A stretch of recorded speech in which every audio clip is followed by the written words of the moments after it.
Welcome to Empowerment Radio. My name is Dr. Friedemann, and I'm so glad that you decided to join me. Empowerment Radio is about giving you the insights, tools, and solutions to address some of the most challenging aspects of our daily lives. So sit back, relax, and empower yourself. We talked about the body awareness, how the body has its own consciousness and how we can actually learn just to listen and tune into the body. Wouldn't it be nice to actually tune into your body and ask what your body wants? I think we have such an interesting relationship with our body. I always, feel like we are taking our body like a mule completely for granted, and we are just, riding it ragged, and we are not really tuning into what the body says. And I personally found, since I'm doing this, that my body tells me, no, you don't actually like strawberry jam.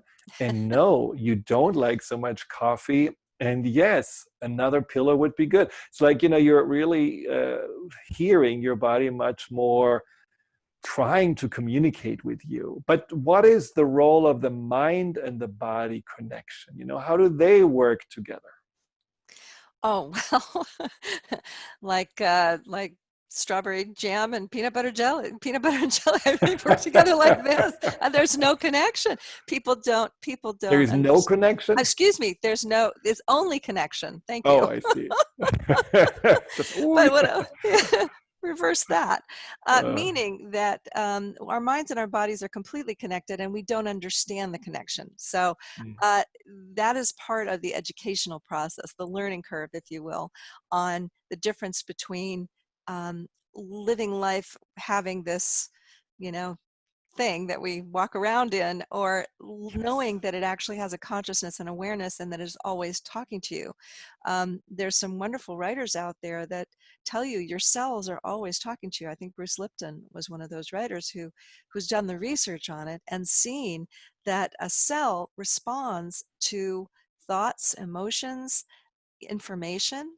Our cells actually respond. So if that's the case, how are we dealing with our physical bodies? How are we dealing with our energy field, the biofield, which has also been well studied, and that's that electromagnetic field that surrounds our body and permeates our body.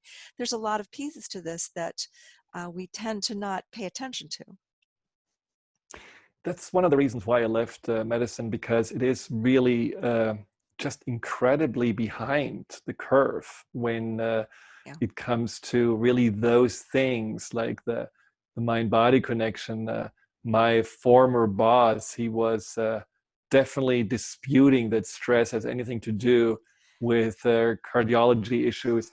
And that's just, that was also a while ago, but this is certainly something that has been proven wrong. But it's an interesting thing where people often feel like, well, okay, so let's say I do have cancer and I gonna find out that I do have something underneath, like, the conflict or some trauma. And then they go right to well, so you're saying that I create my own cancer. I am to blame here for that. And isn't it often true that it's almost more comfortable to feel like that this is done to us than we are actually creating it ourselves? And how do we help people to not feel that, guilt whip pulling out when they feel like, there is actually something that is about the mind-body connection and maybe something that they need to really face or resolve?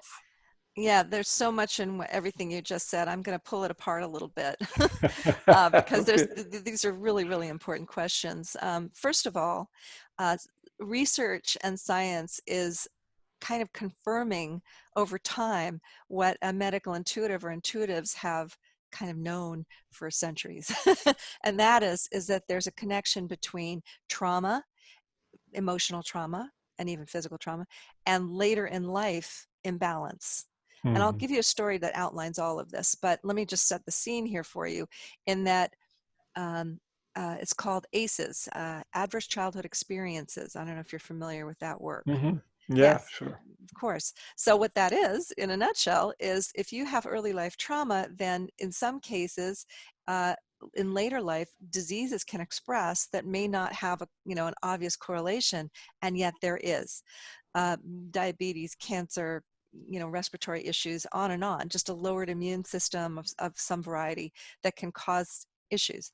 And they're finding more and more about this all the time. We also have epigenetics, that study of trauma that has been passed down through the family, having to do with trauma your grandmother or grandfather might have had, and that has been expressed in the genes throughout the family line, and it can trigger in your life with some sort of related trauma or incident, and all of a sudden something expresses. So there's so many factors here, and none of it is about guilt.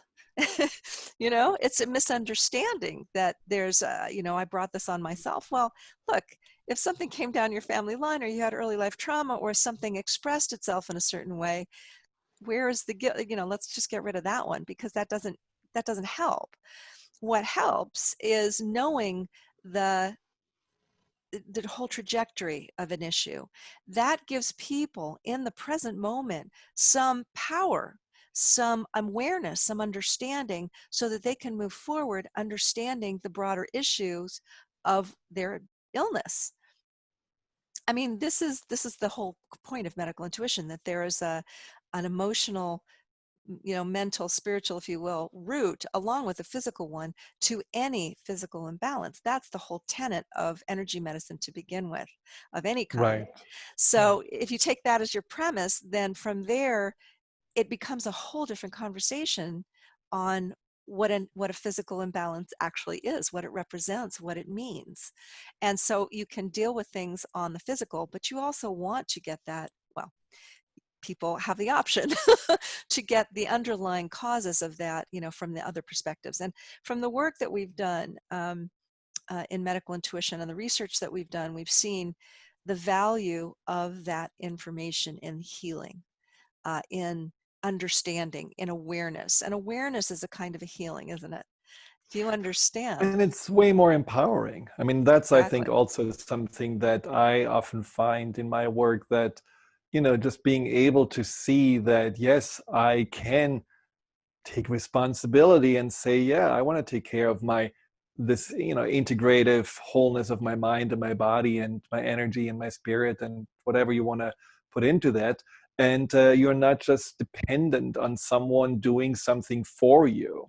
And yes, as a strong believer in self-healing, I do believe that our whole system is designed to be whole and healthy. And when it is out of balance, it's not a faulty process or a Monday morning lemon. It's just something that, again, has a story behind it and a message for us to understand and to unpack. And yes. and that's certainly a much more empowering perspective than, like I grew up with the belief, well, we always have to watch out. We always have to, it's almost like look behind us if the cancer is coming down the road. And it's not really something where we have trust in our body and trust in ourselves. And that is also something that I think needs to shift. In what state do we go in when we are facing an illness? Because let's face it, when we are facing an illness, we go automatically in a stress response. Yes. Our first response is, oh my God. And that is not really a very conducive inner environment for healing. So